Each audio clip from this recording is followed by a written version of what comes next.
মানুষের যেই সময় যা প্রয়োজন ওই সময় আসমান থেকে আল্লাহর ওয়াদা, যদি ইস্তেগফারের আমল থাকে, মানুষের যদি বৃষ্টির প্রয়োজন হয় তাহলে আল্লাহ তাআলা আসমান থেকে বৃষ্টি দেওয়ার ওয়াদা আল্লাহ দিয়েছেন।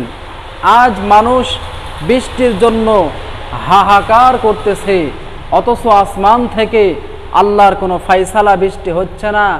তার কারণ আজ আমরা আমল থেকে নিজেকে অনেক দূরে রেখেছি। যদি আমলের মধ্যে নিজেকে রাখতাম তাহলে আল্লাহ তাআলা অবশ্যই বৃষ্টির ফায়সালা করে দিতেন। তৎকালীন জামানার বড় একজন বিখ্যাত বুজুর্গ হাসানে বসরি রহমাতুল্লাহ আলাই, এই হাসানে বসরি রহমাতুল্লাহের কাছে একজন ব্যক্তি এসে ডাক দিয়ে বলে, হুজুর আমি বড় অসুস্থ, আমি কি করতে পারি? তিনি পরামর্শ দিলেন, ইস্তেগফারের আমল করেন, আল্লাহ পাক ফায়সালা করে দিবেন। আর একজন এসে বলে, হুজুর আমি বড় ঋণগ্রস্ত, আমার সম্পদ নাই, আমি কি করতে পারি? আল্লাহর বান্দা হাসানে বসরি রহমাতুল্লাহ আলাইহি তিনি ইস্তেগফারের আমল দিলেন আর বললেন, ইস্তেগফার করেন, আল্লাহর কাছে ক্ষমা প্রার্থনা করেন, আল্লাহ তাআলা ক্ষমা করিয়া দিবেন। আর একজন ব্যক্তি এসে ডাক দিয়ে বলেন, আমি বাড়ির সমস্যা আছে, ঘর বাড়ি করতে পারি না, আমি কি করতে পারি? এক পর্যায়ে হাসানে বসরি তিনি ডাক দিয়ে বললেন, ইস্তেগফার করেন, আমল করেন, আল্লাহ পাক আপনার বাড়ি ঘরের ব্যবস্থা করে দিবেন। আর একজন বলে, আমার সন্তান হয় না, আমি কি আমল করতে পারি? আল্লাহর বান্দা হাসানে বসরি রহমাতুল্লাহ আলাইহি তিনি বললেন, এই ইস্তেগফারের আমল করেন, আল্লাহ তাআলা আপনার সন্তানের ব্যবস্থা করে দিবেন, ফায়সালা করে দিবেন। কেননা ধন দৌলত আর সন্তানের দেওয়ার মালিক হলেন একমাত্র আল্লাহ।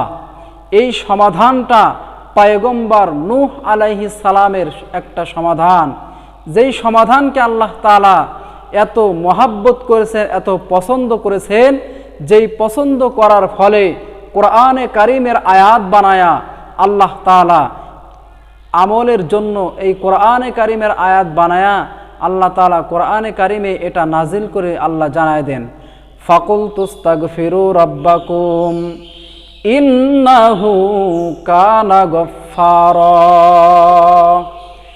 ইরসিলিস সামাআ আলাইকুম মিদরারা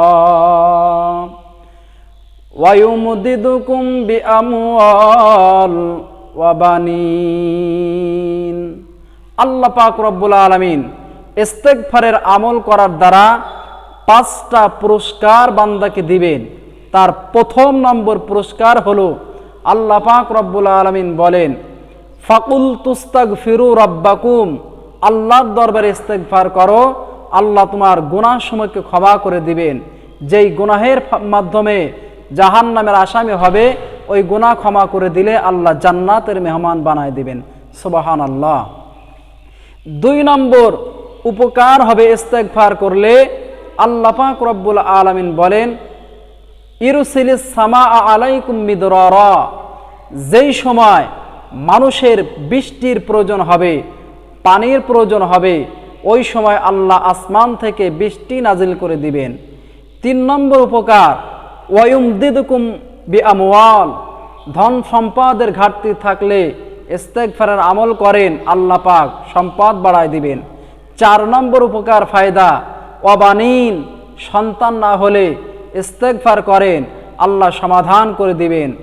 5 নম্বর উপকার হলো, আল্লাহ পাক রব্বুল আলামিন বলেন, ওয়াজআলনাকুম জান্নাতিন ওয়াজআলনাকুম আনহারা, আল্লাহ মরণের পরে জান্নাতের ফায়সালা করে দিবেন। জোরে বলেন সুবহানাল্লাহ। তাহলে ইস্তেগফারের আমল করলে আল্লাহ তাআলা 5টা পুরস্কার, আল্লাহ তাআলা 5টা পুরস্কার বান্দার জন্য রেখে দিয়েছেন।